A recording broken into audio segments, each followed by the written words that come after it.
for your statement. It is my pleasure to welcome Mr. Hy Bernard Remariz, Director of Communication of the Ministry of Environment of Haiti. Sir, you have the floor.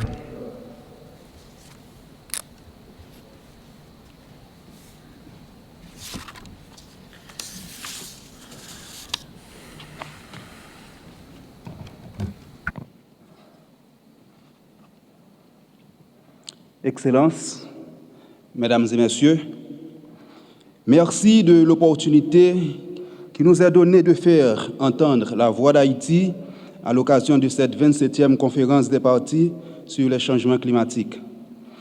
J'interviens au nom du ministre de l'Environnement d'Haïti, son Excellence James Cadet, retenu par des obligations et des préoccupations politiques.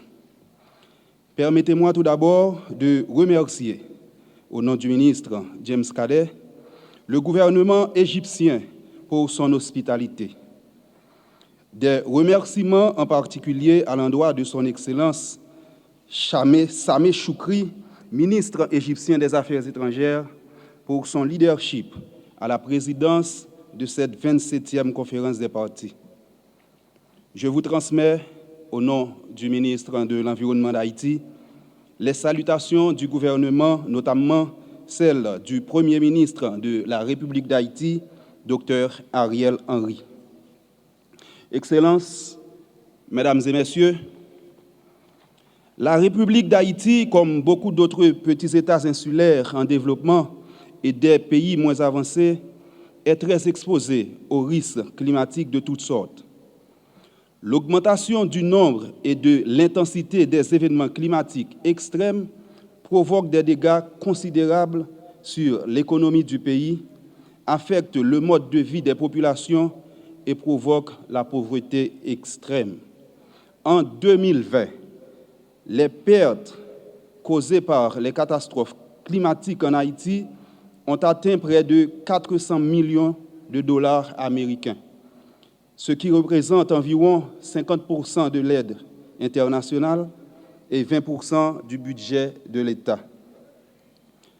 Plus de la moitié de la population se trouve dans l'insécurité alimentaire. Je vous fais grâce des informations sur la situation politique, quoique la relation entre la politique et la vulnérabilité d'un peuple exacerbée par les effets des changements climatiques ne soit plus à démontrer.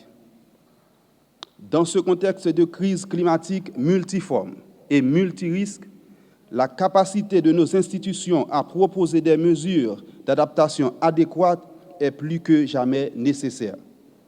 Nous sommes convaincus que cette 27e COP, la COP de mise en œuvre, posera les bases nécessaires pour un financement plus important de l'adaptation, notamment pour les pays les plus vulnérables, le respect des engagements financiers de 2009, des objectifs globaux d'adaptation cohérents et atteignables, ainsi qu'un mécanisme financier pour répondre aux pertes et préjudices liés au changement climatique.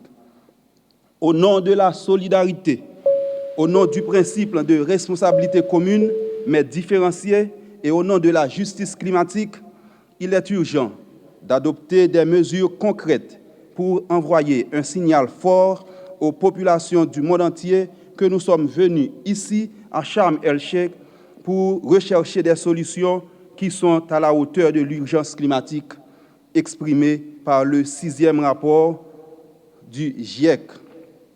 Le temps des belles intentions doit être révolu. Les pays les plus affectés par le phénomène, comme Haïti, ne peuvent plus attendre. Excellences, Mesdames et Messieurs, le monde entier nous regarde et espère des décisions concrètes à l'issue de cette conférence. Nous avons toutes et tous l'obligation de laisser un monde meilleur pour les futures générations, de développer une conscience écologique, de soutenir les pays les plus durement touchés pour pouvoir lutter efficacement contre les changements climatiques. Nous avons aussi pour devoir et responsabilité de privilégier et renforcer le tissu mondial climatique par de véritables actions communes pour l'implication active et directe de tous les peuples, de toutes les nations, de tous les pays. À cet fait, je vous exhorte à prioriser l'inclusion, une combat climatique mondiale, une large participation de tous les pays, en particulier la République Chine-Taïwan, qui ne cesse d'épater le monde par ses engagements environnementaux dans plusieurs pays, notamment en Haïti.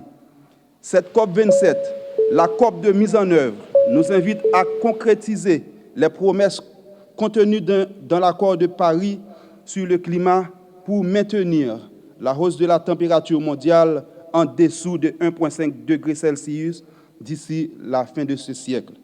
Nous sommes confiants que nous avons tous compris l'urgence de passer de la parole aux actes. Je vous remercie de votre attention.